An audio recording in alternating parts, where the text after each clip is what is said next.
आज जो कहानी हम एक्सप्लेन करने वाले हैं उसका नाम है a good day to be a dog.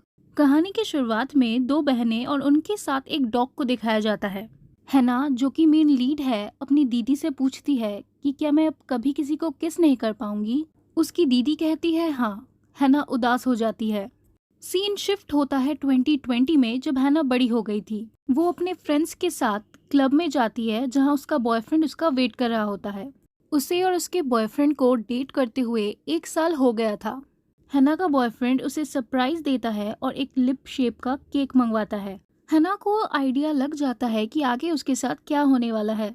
उसका बॉयफ्रेंड उसे फर्स्ट टाइम किस करने ही वाला होता है कि हैना उस पे केक मारकर चली जाती है और इसी के साथ उसका एक और रिलेशनशिप एंड हो जाता है।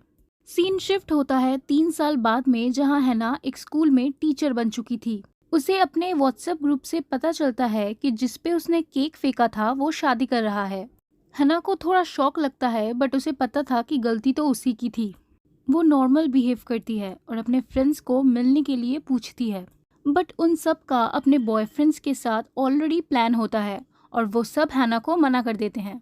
स्कूल में एक हैंडसम टीचर को दिखाया जाता है जिसका नाम ली होता है। सारे स्टूडेंट्स इवन हैना भी उस पर लट्टू थी। हैना स्कूल में बहुत फेमस थी क्योंकि वो सारे स्टूडेंट्स जो रिलेशनशिप में थे और किस कर रहे होते थे उनको रोकती थी और उनका ब्रेकअप करवा देती थी। हैना क्लास में आती है और स्टूडेंट्स को वॉलेंटियर वर्क के लिए अप्लाई करने को बोलती है ताकि उन्हें इसके मार्क्स मिल सके। बट हैना के स्टूडेंट्स उससे कहते हैं कि आप हमारी मार्क्स की टेंशन मत लीजिए और किसी को डेट कीजिए क्योंकि आप सारे किसिंग कर रहे कपल्स का ब्रेकअप करवा देती हैं। यहाँ पता चलता है हैना और उसके स्टूडेंट का रिलेशनशिप थोड़ा हटके था क्योंकि एक टीचर को ऐसे बोलना नॉर्मल तो नहीं है। जब हैना लंच कर रही होती है तो छौन उससे पूछती है क्या हुआ, तुम अपने स्टूडेंट्स के पीछे क्यों पड़ी हो। छौन भी वहाँ पे टीचर थी। हैना उससे कहती है ये सब तो गलत है ना, मैं इतनी बड़ी होके ये सब नहीं कर रही और ये लोग स्टूडेंट्स होके कर रहे हैं। छौन उससे कहती है क्या तुम जेलस तो फील नहीं कर रही क्योंकि तुम्ही ने कहा था कि तुम्हारे सारे ब्रेकअप्स इसीलिए हुए हैं क्योंकि तुम किस नहीं करना चाहती थी। हैना कहती है तुम्हें बताया तो था मैं कुछ भी कर सकती हूँ बस एक किस नहीं कर सकती। छौन कहती है ये तो और भी वियर्ड है ना, तुम सब कुछ कर सकती हो बट किस नहीं कर सकती। अब ये मत बताना जिंदगी में कभी किसी को तुमने किस नहीं किया। हैना इसका कोई जवाब नहीं देती और छौन समझ जाती है कि सच में हैना ने कभी किसी को किस नहीं किया था। छौन हैना से पूछती है तुम्हें कोई बीमारी है क्या। बीमारी का सुन के हैना एक फ्लैशबैक में जाती है जहां वो स्कूल से रिटर्न आती है और उसे उसके अंकल एज अ डॉग दिखते हैं, जिसका मतलब ये है कि फर्स्ट सीन में जो डॉग हमें दिखा था 2 बहनों के साथ वो उनके अंकल थे। सीन शिफ्ट होता है प्रेजेंट में और हैना कहती है हाँ डिजीज ही है। हैना अपने हाथ पीछे करने लगती है तभी जिन को उसका हाथ लग जाता है। हैना हड़बड़ा जाती है और उससे पूछती है तुम ठीक तो हो ना, तुम्हें लगी तो नहीं ना। बट जिन उसे इग्नोर करके चला जाता है। यहाँ पता चलता है जिन और हैना एक दूसरे को अवॉइड करते हैं और हैना को लगता है जिन उसे पसंद नहीं करता। तभी वहाँ एक स्टूडेंट गिरने वाला होता है और जिन उसे पकड़ लेता है। ये सीन देखकर टीचर्स और स्टूडेंट्स सभी बहुत इम्प्रेस हो जाते हैं। तभी वहाँ ली आता है और छौन और हैना को बाहर खाने के लिए पूछता है। वो दोनों ही हाँ कर देती हैं। हैना तो ली पे पहले से ही लट्टू थी। वो कहती है यही एक वजह है जिसके लिए मैं रोज काम पे आती हूँ। छौन कहती है चलो अच्छा है तुम्हारे पास कोई वजह तो है काम पे आने के लिए। छौन, हैना, ली और जिन डिनर के लिए पहुंचते हैं। रास्ते में हैना को पता चलता है कि ली को डॉग बहुत पसंद है। उसे ये देख के अच्छा लगता है। हैना जिन के हाथों में एक घाव नोटिस करती है जो उसी के टकराने से लगी थी। हैना उसका हाथ पकड़कर घाव को देखने लगती है बट जिन अपना हाथ खींच लेता है। हैना को बुरा लगता है। नेक्स्ट सीन में सब बारबेक्यू का मजा लेते हैं। तभी वहाँ एंट्री होती है एक और टीचर यून की। वहाँ आते ही उसने छौन का खाना ले लिया था। छौन को गुस्सा आता है पर हैना उसे कंट्रोल करने को कहती है। यून कहती है हमें ऐसे ही हैंग आउट करते रहना चाहिए और ट्रिप्स भी प्लान करने चाहिए। ली उसके बात से एग्री करता है। तभी हैना को व्हाट्सएप पे मैसेज आता है जिससे उसे पता चलता है कि उसकी एक्स की शादी उसी की बेस्ट फ्रेंड से हुई है। हैना को शॉक लगता है कि उसी की बेस्ट फ्रेंड उसके साथ ऐसा कैसे कर सकती है। जिन उसे नोटिस कर लेता है। हैना ड्रिंक करना शुरू कर देती है। ली उससे पूछता है क्या वो किसी बात से अपसेट है। हैना कहती है नहीं ऐसी कोई बात नहीं है। तभी छौन हैना के लिए ली से सवाल जवाब करना शुरू कर देती है, जैसे उसकी कोई गर्लफ्रेंड है या नहीं, उसे किस टाइप की लड़कियां पसंद है। ली कहता है मेरी कोई गर्लफ्रेंड नहीं है, बट मुझे बोल्ड लड़कियां पसंद है जो कि सामने से आके अपनी दिल की बात बोले। तभी जिन को कॉल आता है और वो बात करने के लिए बाहर चला जाता है। बाहर ठंड होने की वजह से ली अपना जैकेट देने उसके पीछे जाता है। इसी बीच छॉन हना को अपनी दिल की बात ली से कहने को कहती है। नेक्स्ट सीन में हना सपना देख रही होती है, जहां ली आके उससे कहता है कि वो भी उसे पसंद करता है और हना से कहता है अब तुम भी अपनी दिल की बात बताओ। तभी हना को होश आ जाता है और वो नशे की हालत में ली के पास जाती है और अपनी दिल की बात बता देती है। बस इतना ही नहीं, वो उसे किस कर लेती है। तभी वहाँ ली आ जाता है, जिसका मतलब ये है हना जिसे ली समझकर किस कर रही थी वो जिन था। क्योंकि ली का जैकेट जिन ने पहना था, हना ने जिन को ली समझ लिया। वो बहुत एम्बैरेस फील करती है और माफी मांग के वहाँ से भागने लगती है। छॉन उसे उसका पर्स देने के लिए उसे पुकारती है, बट वो नहीं रुकती, बस भागती रहती है।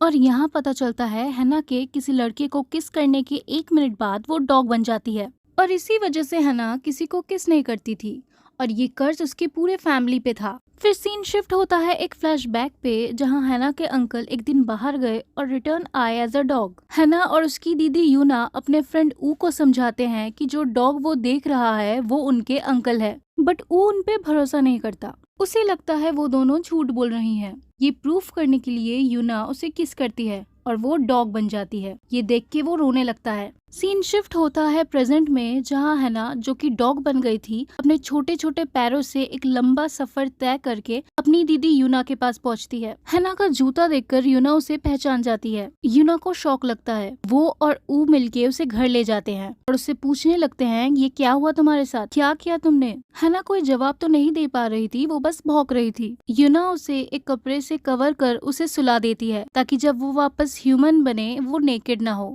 ऊ उससे पूछता है हना कब तक डॉगी बनी रहेगी और ये ठीक कैसे होगा। यूना कहती है अब से 100 दिन तक वो रात 12 बजे से 6 बजे तक डॉगी बन जाएगी और इन 100 दिनों के अंदर अगर वो कर्ज ना टूटा तो वो हमेशा के लिए डॉगी बन जाएगी, अंकल की तरह। सीन शिफ्ट होता है एक फ्लैशबैक पे, जब हना के पूर्वज को ये कर्ज मिल रहा था। तभी हना की नींद खुलती है और उसे याद आता है कि कल रात उसने नशे की हालत में क्या किया और ये सोच के ही वो चीख पड़ती है। हना की चीख सुन के यूना उसके पास दौड़ी आती है और देखती है कि हना अपना रेजिग्नेशन लेटर लिख रही है। कल रात के इंसिडेंट से वो इतनी एम्बैरेस थी कि वो जिन को फेस नहीं करना चाहती थी, पर उसकी दीदी उसे कहती है अगर तुम्हें तुम्हारा कर्ज तोड़ना है तो तुम्हें स्कूल तो जाना ही पड़ेगा। हना बचते बचाते जैसे तैसे स्कूल पहुंचती है। ली उससे मिलने आता है। हना कल के बारे में बात करना चाहती थी, बट ली उसे चुप करवा देता है। वो कहता है ये एक सीक्रेट है, वैसे भी नशे में किसी से भी गलती हो सकती है। हना कहती है हाँ गलती ही था, उसमें कोई इमोशन नहीं था। ली कहता है जिन ने इस बारे में डिस्कस करने से मना किया है। वो थोड़ा रूड दिखता है बट वो बहुत अच्छा इंसान है। ली कहता है तुम्हें उससे माफी मांगनी चाहिए क्योंकि कल जो भी हुआ वो भी शौक में था। नेक्स्ट सीन में हना जिन से माफी मांगती है और उसे थैंक यू करती है इस बात को सीक्रेट रखने के लिए। जिन उसे माफ कर देता है और बोलता है चलो इसे भूल जाते हैं, ऐसा प्रिटेंड करते हैं ऐसा कभी हुआ ही नहीं था। जिन वहाँ से जाने ही लगता है कि हना उसे पूछती है कि बाय एनी चांस तुम्हें डॉग पसंद है क्या। फिर वही फ्लैशबैक का सीन दिखाया जाता है जब यूना डॉग बन गई थी और उसे वापस ह्यूमन बनने के लिए ऊ को डॉग के फॉर्म में किस करना पड़ा था, जिसका मतलब ये है हना को भी डॉग के फॉर्म में जिन को किस करना होगा। जिन कहता है तुम अचानक से ये क्यों पूछ रही हो। हना कहती है मैं तो बस ऐसे ही पूछ रही थी क्योंकि मुझे डॉग पसंद है, बट तुम मुझ पर गुस्सा क्यों कर रहे हो। जिन कहता है मैं कहाँ गुस्सा कर रहा हूँ। हना कहती है अभी। जिन कहता है नहीं मैं गुस्सा नहीं कर रहा और वो वहाँ से जाने लगता है।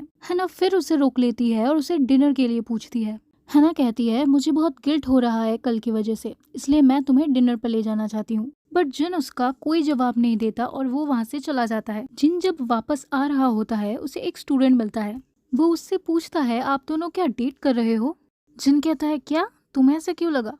वो स्टूडेंट कहता है आप दोनों को देखने से ऐसा ही लग रहा है। वो स्टूडेंट अपने चिप्स का पैकेट उसे देखकर वहाँ से चला जाता है। जो चिप्स था वो क्रैब के फ्लेवर का था। जिन सोचता है हना ने गलती से तो डॉग नहीं बोल दिया, क्योंकि वो डिनर के बारे में बात कर रही थी तो शायद उसका मतलब क्रैब से हो। सीन शिफ्ट होता है हना के अंकल पे जो कि डॉग बन गए थे। उनकी हेल्थ कंडीशंस ठीक नहीं होती। हना की माँ बहुत रोती है। वो एनिमल डॉक्टर होता है। वो हना से कहता है कि अंकल के पास अब ज्यादा टाइम नहीं है। तभी यूना हना से कहती है तुम जल्दी से अपने ऊपर से ये कर्ज हटाओ, तुम देख रही हो ना माँ की क्या हालत हो रही है अंकल के पीछे। यूना कहती है तुम्हें उस लड़के को डिनर पर ले जाना चाहिए और रात 12 बजे तक ड्रिंक करवाओ, जब वो नशे में हो किस कर लो, बस बात खत्म। हैना कहती है बोलने में जितना इजी लग रहा है उतना इजी है नहीं। यूना कहती है पहले उसे डिनर के लिए तो ले जाओ, बाकी हम तो हैं ही तुम्हारी हेल्प करने के लिए। वो कहता है हम। यूना कहती है जब से मेरा कर्ज हटा है ना, और जब मैं उदास होती हूँ तो मुझे लोगों को काटने का मन करता है, तुम चाहते हो मैं तुम्हें काटूं? वो कहता है ठीक है समझ गया मैं। 12 बजने वाले होते हैं तब हैना अपने कमरे में चली जाती है। तभी यूना को एक आइडिया आता है और वो ऊ के साथ मिलके हैना का फोटोशूट करने लगती है। उन दोनों को हैना बहुत क्यूट लगती है। नेक्स्ट डे स्कूल में हैना अपना डेस्क साफ करने लगती है और खुद ही से बात करती है कि मैं किसी को मक्खन नहीं लगा सकती अपनी जिंदगी के लिए। फिर वहाँ जिन आता है और वो उससे पूछता है ये तुम क्या कर रही हो, जिसका मतलब वो अपना नहीं जिन का टेबल साफ कर रही थी। हैना कहती है अरे ये टेबल बहुत गंदा है ना, तो मुझे लगा साफ कर देती हूँ, तुम्हारे हेल्थ के लिए अच्छा नहीं है ना। जिन कहता है मैं अपनी हेल्थ का ख्याल खुद रख लूंगा। हैना उसे एक बार फिर डिनर के लिए पूछती है बट वो उसे इग्नोर कर देता है। हैना वहाँ से चली जाती है। वो अपने डेस्क पे आती है और सोचती है इसकी और मेरी तो बिल्कुल भी नहीं बनती, बट स्टिल मुझे कोशिश तो करते रहना है। नेक्स्ट सीन में दिखाया जाता है कि हैना उसके पीछे पड़ जाती है और वो जहाँ भी जाता है हैना वहीं पहुँच जाती है, बस इसी उम्मीद में कि वो उसके साथ डिनर पे चले, बट हर बार की तरह वो उसे इग्नोर कर देता है। हैना के इतनी कोशिशों के बाद फाइनली जिन उसे मैसेज करता है कि वो आज रात फ्री है। हैना को तो यकीन ही नहीं होता कि उसने मैसेज किया। वो खुश हो जाती है कि फाइनली वो अपना कर्ज हटा सकती है। हैना यूना को मैसेज कर देती है कि फाइनली उसने उस लड़के को मना लिया है। फिर यूना ऊ को फोन करके कहती है कि रेडी रहना, आज का ही दिन है। नेक्स्ट सीन में हैना जिन के साथ डिनर टेबल पे होती है। हैना सोजू मंगवाती है पर जिन मना कर देता है। हैना कहती है अरे ऐसा थोड़ी होता है, चिकन और ड्रिंक तो साथ साथ चलते हैं। जिन कहता है ठीक है फिर मैं बियर पीऊंगा। हैना जिन से कहती है सोजू मिलाकर पीने से बियर का टेस्ट और भी बढ़ जाएगा, बट जिन मना कर देता है। वो कहता है सोजू से उसे नशा जल्दी चढ़ता है। अब हैना को तो उसे नशे में धुत करना था। तभी जिन को कॉल आता है और वो बात करने बाहर चला जाता है। इसी बीच हैना उसके बियर में सोजू मिला देती है। यूना ने हैना को क्लियर इंस्ट्रक्शन दिया था कि उसे जिन को इस हद तक नशा करवाना है ताकि वो कोई डिफरेंशिएट ना कर पाए जब हैना डॉग से ह्यूमन बने। जिन वो ड्रिंक पी लेता है और दूसरी तरफ यूना और ऊ घर से निकल जाते हैं। जिन पूरी तरह से नशे में होता है। वो हैना से पूछता है मुझे पता है तुम मुझसे क्यों मिलना चाहती थी, मैं ली से क्लोज हूँ ना, लेकिन इसमें मैं तुम्हारी कोई मदद नहीं कर सकता। हैना कहती है नहीं तुम कर सकते हो, तुम्हें बस शांत रहना है। यहाँ जिन हैना और ली के बारे में बात कर रहा था और हैना कर्ज ब्रेक करने के बारे में सोच रही थी। क्योंकि जिन नशे में होता है हैना उससे पूछ लेती है तुम मुझे हेट क्यों करते हो। जिन कहता है मैं तुम्हें हेट क्यों करूंगा। हैना उसे पिछले कुछ इंसिडेंट्स के बारे में याद दिलाती है। एक बार वो दोनों टीचर्स के लिए स्नैक्स खरीदने गए थे। हैना सॉसेज लेना भूल गई थी और जिन अचानक से उसे छोड़ गायब हो गया था। हैना कहती है याद है नहीं याद है तुम्हें। जिन कहता है हाँ याद है। फिर एक बार हम मिस चांग के लिए बर्थडे केक लेने गए थे और हम केक को लेके कंफ्यूज थे कि हम कौन सा केक ले, और तुम वहाँ भी गायब हो गए थे, याद है तुम्हें। जिन कहता है हाँ याद है। तो फिर बताओ अब क्यों हेट करते हो तुम मुझे, क्यों अनकंफर्टेबल रहते हो मेरे अराउंड। जिन नशे में कहने लगता है क्योंकि जब भी मैं तुम्हारे साथ रहता हूँ। फिर वो चुप हो जाता है।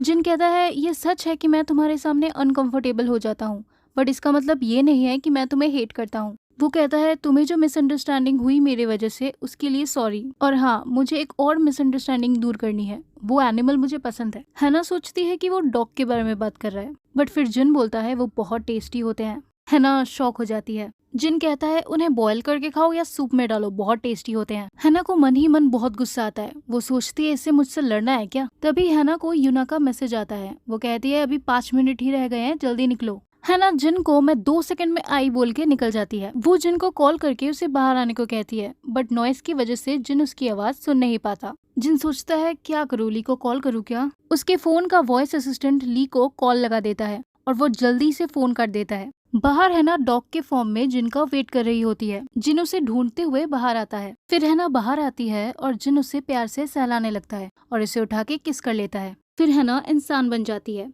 एक्चुअली हैना सपना देख रही होती है। फिर उसे याद आता है कि जिन ने बोला था डॉग तो बहुत टेस्टी होते हैं। हैना सोचती है मैं इससे दोबारा कभी नहीं मिलूंगी, बस ये कर्ज उतर जाए। जिन की नजर हैना पे पड़ती है। हैना बाहर आती है। हैना मन ही मन सोचती है देखो कितनी क्यूट हूं ना मैं, चलो उठाओ मुझे अब। बट जिन नीचे गिर जाता है। हैना सोचती है ये ऐसे बिहेव क्यों कर रहा है, इसने भूत देख लिया है क्या। हैना पीछे मुड़ के देखती है और कहती है मुझे तो कुछ नहीं दिख रहा। जिन एक ऊंची जगह चढ़ के बैठ जाता है। फिर हैना को पता चलता है जिन को तो डॉग से डर लगता है। हैना सोचती है नहीं नहीं ऐसा नहीं हो सकता। जिन डॉग को देखकर बहुत डरता है और हैना सोचती है अब मेरा क्या होगा। और इसी के साथ एपिसोड 1 एंड हो जाता है।